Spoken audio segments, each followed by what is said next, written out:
Hello' everyone, আপোনালোকৰ খোৱা বোৱা হ'লনে? মই এয়া দুপৰীয়া সাজৰ কাৰণে ডিমৰ তৰকাৰী এখন বনাবলৈ লৈছোঁ। এয়া পেনখনত দেখিছেনে ডিমকেইটা আৰু আলু বইল কৰি ৰাখিছোঁ। ডিম আৰু আলু একেলগতে এনেকৈ ফ্ৰাই কৰি লৈছোঁ।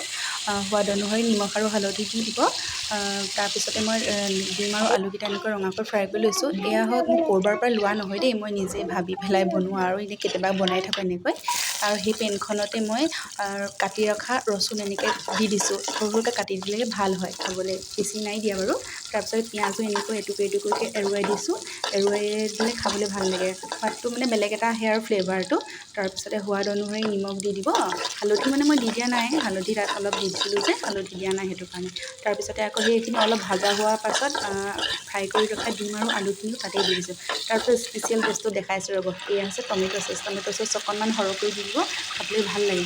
টমেট' চচখিনি দি পেলাই অকণমান এনেকৈ ভাজি ল'লোঁ। ভাজি পেলাই যেতিয়া লাগি ধৰা নিচিনা হ'ব, তাত অকণমান পানী দিব, জাষ্ট অকণমান। তাৰপিছত ঢাকি ৰাখিব। এয়া হৈছে মোৰ ফাইনেল ৰেচিপি। কেনেকুৱা হৈছে জনাব দেই। ল'ৰা দুটাই খাই খুব ভাল পায়, বনাবলৈ কেতিয়াবা চেষ্টা কৰোঁ আৰু।